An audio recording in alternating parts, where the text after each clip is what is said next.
ترکی England ہماری جماعت گئی تھی، تو میں قونیہ گیا، وہاں ہماری تشکیل نہیں تھی، لیکن میں نے کہا وہاں مولانا روم کے دربار پہ حاضری دینی، تو وہاں سے 900 کلومیٹر دور تھا، تو ہم فلائٹ لے کر گئے۔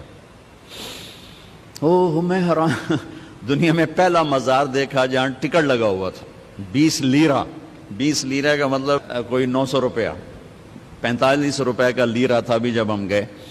تو دنیا کا واحد دربار دیکھا، مزار دیکھا جہاں ٹکٹ لگا ہوا تھا، اتنے لوگ آتے ہیں، اور حیرت کی بات ہے کہ غیر مسلم زیادہ تھے، مسلمان کم تھے، عورتیں مرد، اور وہاں کھڑے ہوتے ہیں، باقاعدہ ان کی ڈیوٹی ہے کہ وہ، چونکہ ہمارے مغرب کی عورتیں ہوتی ہیں بیچاری، بہت مختصر لباس ہوتا ہے، تو ان کو وہ دیتی ہیں پورا عبایا دیتے ہیں، وہ عبایا پہن کے جاتی ہیں، سر سکارف پہن کے جاتی ہیں، پھر دوسری طرف سے نکلتی ہیں تو اتار کے ان کے حوالے کر دیتی ہیں۔ تو انہوں نے، ترکی والوں نے اچھی خاصی کمائی بنائی ہوئی ہے۔ تو وہاں حاضری ہوئی تو مجھے یہ شعر یاد، شمس تبریز بھی ساتھ ہی، ان کی قبر ساتھ ہے، وہاں بھی ہمیں لے گئے۔ مولانا روم بڑے علم والے تھے، لیکن وہی خشک علم تھا جس میں کوئی معرفت کی چاشنی نہیں تھی، سوز و ساز نہیں تھا، سوز و گداز نہیں تھا، عشق و محبت نہیں تھی، خالی قیل و قال تھا۔ جیسے آج قیل و قال نے ہمیں توڑ کے رکھ دیا، مسجد سے بھی نفرت کی وہ ہوا چلی کہ فرقہ واریت کی آگ ایسی بھڑکی کہ روزانہ لاشیں گر رہے ہیں، نہ مارنے والے کو پتہ ہے میں کیا کر رہا ہوں، نہ مرنے والے کو پتہ ہے مجھے کیوں مارا جا رہا ہے، اور اس کے پیچھے ممبر پر بیٹھنے والے کو اللہ کا نہیں پتہ، اس کے اللہ کا رسول کا نہیں پتہ، اس نے، اور خاص طور پر میرے بر صغیر میں اتنی نفرت ہے کہ ایک دوسرے کو سلام بھی نہیں کرتے، مصافحہ بھی نہیں کرتے، ایک دوسرے کے پیچھے نماز بھی نہیں پڑھتے، انتہا ہو گئی ہے نفرت کی۔ تو مولانا روم بھی کچھ ایسے ہی تھے، مطلب ایسے سمراج یعنی کوئی فرقہ وادیت والے تھے، سر منطق فلسفہ کے بادشاہ تھے۔ تو مسجد میں حوض کے کنارے بیٹھے ہوئے درس دے رہے تھے، اور ان کی کتابوں کا ڈھیر، کلمی کتابیں، وہ سامنے رکھا ہوا تھا۔ تو شمس تبریز آ گیا ننگے پاؤں، دیہاتی شکل، لگتا تھا یہ تو کوئی ان پڑھ جٹ آدمی۔ تو آ کر انہوں نے بڑے بھول پن سے کہا، مولوی صاحب این چیست، یہ کیا ہے؟ تو مولانا روم نے یوں دیکھا تو بڑے تکبر سے کہا، این است کہ تو نمی دانی، بھائی یہ وہ ہے جو تو نہیں جانتا، تو چٹا ان پڑھ، میں تجھے کیا بتاؤں یہ کیا ہے۔ وہ ایک دم آگے بڑھے، وہ کتابوں کو جو یوں دھکا دیا وہ ساری حوض میں جا گری۔ اب وہ زمانہ پریس کا تو تھا نہیں، میں چلو 2-4 اور لے کے آ جاؤ، وہ تیرا بیڑا غرق کو بدبخت، اور تو نے میری ساری زندگی کی محنت برباد کر دی۔ تو شمس تبریز مسکرائے اور حوض میں اترے، اور یوں ساری کتابیں خشک نکال کے باہر رکھ دی، ایک کاغذ نہیں بھیگا ہوا۔ یہ کرامات اولیاء ہے۔ مولانا روم، این چیست، یہ کیا ہے؟ تو انہوں نے مسکرا کے کہا، این است کہ تو نمیدانی، یہ وہ ہے جو تو نہیں جانتا۔ بس پھر مولوی روم مولانا روم بن گئے، انہیں فلسفے بھی بھول گئے۔ اس کو ہمارے شاعر خواجہ غلام فرید رحمت اللہ علیہ نے کہا ہے، سکھری تروش منصوری نو، ہن ٹھپ رکھ کنز قدوری نو، ہادی نہ سمجھ ہدایہ، کافی نہ سمجھ کفایہ، کر پرز شرع وقایا، ایو دل قرآن کتابے۔ یہ ہماری زبان کی شاعری ہے، سرائکی کی۔ مزدار قصہ تھا، آپ کو سنا دیا۔ کوئی چیز خود نہیں، تو اللہ تعالیٰ نے 4 قسمیں، 2 تاکیدیں کہ نہیں، میں نے ہی تمہیں بنایا ہے، تم خود بخود نہیں بنے۔ ام خلقوا من غیر شیء، ایک اور آیت، کیا تم خود بخود بنے ہو؟ ام ہم الخالقون، کیا تم اپنی ذات کے بنانے والے خود ہو؟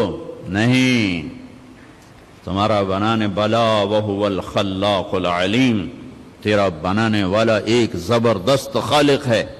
آس بن وائل آیا، اس کے ہاتھ میں ایک ہڈی تھی ایسی پرانی، اس نے یہاں رکھی اور ایسے مسلا اس کو، وہ ساری چورا چورا ہو گئی۔ اللہ کے نبی کے سامنے پھر پھونک ماری، وہ ساری ہوا میں اڑ گئی۔ کہنے لگا محمد تیرا رب اسے زندہ کرے گا؟ کیا تیرا رب اسے زندہ کرے گا؟ یہ تو ریت بن کے اڑ گئی۔ جبریل آ گئے فوراً کہ یا حبیب اللہ، یا رسول اللہ، میرے رب کا پیغام سنا دیں، پیغام سنا دیں۔ اولم یر الانسان انا خلقناہ من نطفۃ فاذا هو خصیم مبین۔ دیکھو دیکھو جس کو میں نے گندے پانی سے بنایا آج مجھ سے مناظرے کرتا ہے، مجھ سے مناظرے کرتا ہے۔ وضرب لنا مثلا ونسی خلقہ، اور مجھے مثالیں دیتا ہے کہ اسے کون زندہ کرے گا، اور اپنی پیدائش بھول گیا۔ قال من یحیی العظام وہی رمیم، کہتا ہے اس ہڈی کو کون زندہ کرے گا؟ قل، کہو میرے حبیب، یحییھا الذی انشأھا اول مرہ، اسے وہ زندہ کرے گا جس نے اسے پہلے بنایا تھا۔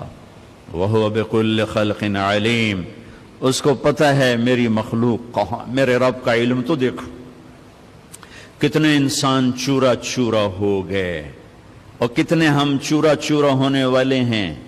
کتنوں کو زمین کی جنبش نے، گردش نے، کروٹ نے قبر سے نکالا اور ان کی ہڈیوں کی ریت کو فضا میں بکھیر دیا۔ کتنے پانیوں میں بہہ گئے، جانوروں نے پھاڑ دیا، آگ میں جل گئے، قبروں میں رل گئے، اور ایک قبر میں 100 اکٹھے ڈال دیے گئے، اور پھر آ رہے ہیں آخری انسان تک چورا چورا ہو کے بکھر گئے۔ 7 چوپائے، 7 پرندے، 7 مچھلیاں، 7 جانور، ساری کائنات کی زندہ چیزیں سب کٹھی ہیں، اور ایک رب کا حکم ہوگا فَإِذَا هُم مِّنَ الْأَجْدَاثِ إِلَىٰ رَبِّهِمْ يَنْسِلُونَ۔ اللہ ہم سب کو قبروں سے کھڑا کر کے زندہ کر کے دکھا دے۔ ہاں، مجھ سے کہتا ہے زندہ کون کرے گا؟ آپ اسے کہیں جس نے یہ کچھ نہیں تھا اور اسے بنایا تھا وہی زندہ کر۔ تو اللہ تعالیٰ نے انسانی تخلیق میں 4 چیزوں کا ذکر کیا ہے۔ 2 غذائیں ہیں، 2 روحانی مقامات ہیں۔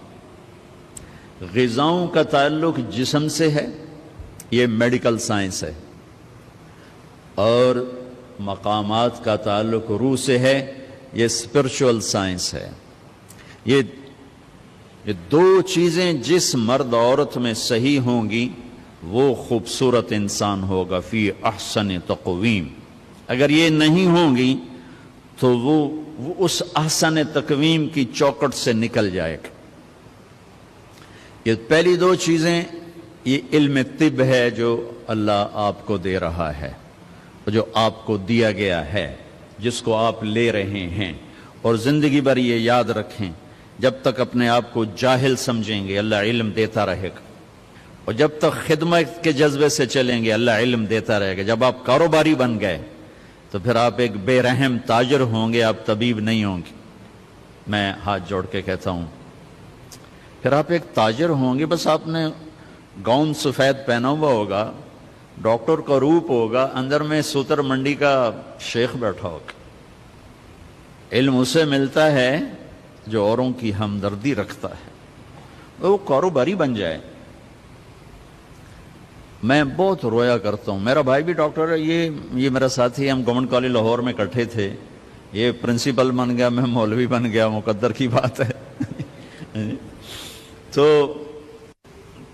میرا بھائی بھی چھوٹا ہارٹ اسپیشلسٹ ہے، بہت اچھا ڈاکٹر ہے۔